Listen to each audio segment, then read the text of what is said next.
In this video, I'm going to talk you through how to choose and register a web hosting provider. Well, the first thing that you need to do is to find a web host that has a good reputation. And to do that, you want to ask around, you want to look on marketing forums and web design forums and that sort of thing. And just simply ask around for recommendations, and people who have used a particular web hosting company and are happy with it will come forward and say, yes, you should go with this particular company. And the next thing, which relates to the first one really, is how reliable your web hosting company is. And then you want to see what the web hosting company offers. Do they just have sort of bog standard web hosting, or do they offer other things as well? Do they offer cPanel and Fantastico, for example? Will they let you run PHP scripts and host MySQL databases? What about the software that comes included? Do they have WordPress or Joomla or shopping carts and so on? All these considerations need to shape your decision. And then there's the operating system that the web hosting company runs their servers under. Most web hosting companies run Linux. Some offer Windows, some offer both. You might need Windows if you're going to run certain back office operations, for example. And then there's the scalability issue with your hosting company.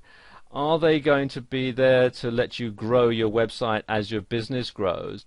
And then there's the price. And whilst nobody really wants to pay more than they have to, when it comes to web hosting, you get what you pay for. And if it seems too good to be true, it probably is too good to be true. And that's all I think I really need to say on that subject. And then there's the customer support that your web hosting company offers. And this can be very, very important, because once your website's down, then you're losing money. So you need to get it sorted out as soon as possible. So you need to be able to get onto your web hosting company right away if there's a problem.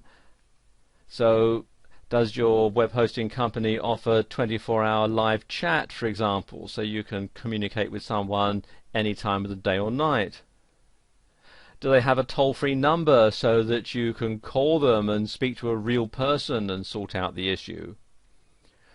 Or do they just have an email help desk where you submit a ticket and they get round to answering it when they feel like it? All these sort of things have to be taken into consideration.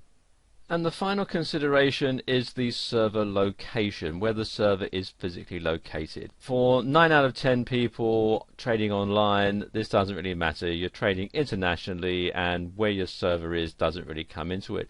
But for some people, it can be a very important consideration.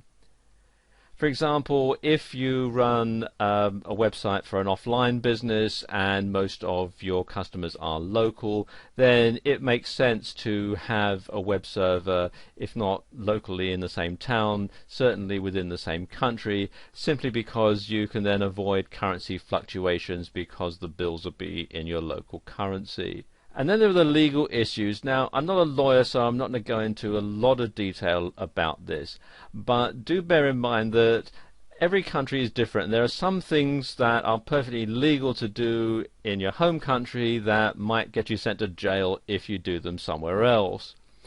Now, if you have your web hosting in a different country to the one where you live or where your business is based, you need to make sure that your website complies with the laws in both countries. Now, for most people, this isn't an issue at all. But if your website is on what might be considered a contentious subject, for example, you have an online gaming site or an adult website, or you sell products that are regulated like alcohol or pharmaceuticals, or even if you're selling a product that's based on public domain content, copyright laws are different in different countries. So you have to take these into consideration. So if you are in any doubt as to whether the legality of what you're doing in the country where your website is hosted is different from what you are at home, then the best thing to do is to have a web host in your home country, and you could even go so far as to have your domain registration and credit card processing all in your same country as well, because then it just falls under one jurisdiction, and that's not legal advice, it's just common sense. And the final consideration is if you have your own server and you're just renting the rack space, then obviously you want to make sure that the data center isn't all that far away, so that if there is a problem you can get in your car and go down and sort it, or get your engineer to go down and sort it.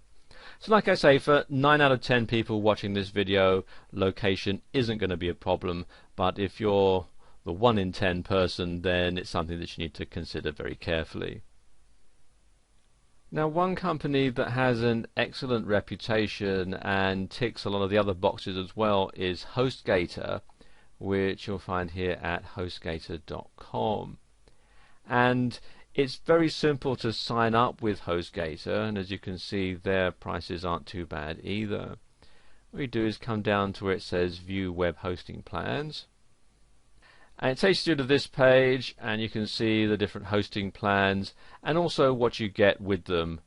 For example, they've got cPanel and MySQL databases and software like Joomla and Wordpress and so on.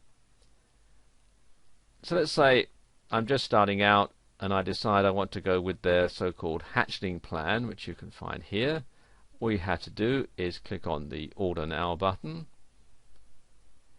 Takes you through to this page where you can either choose a domain name and HostGator will help you register it, or you can enter an existing domain name if you have one already. I already have one that I'm going to use, so I'm just going to enter it here. It's anothercompany.co.uk, and if you have a coupon code, you can enter it here. As you can see, at the time that I'm making this video, they have a special offer going, so it's already been automatically entered in.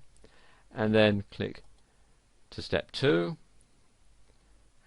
And this is basically where I put in all the billing information,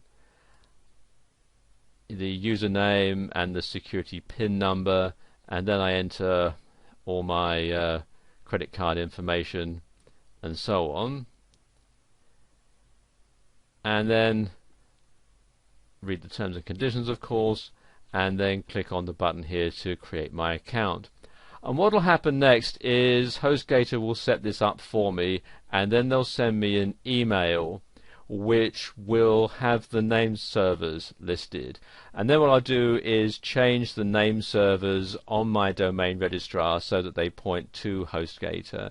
And that's it. After, it can be up to an hour or so to get it all set up, but then I can simply log on to my website, log into my cPanel, start uploading all the data that I want to have on my website, and hey presto, I'm in business. It's that simple.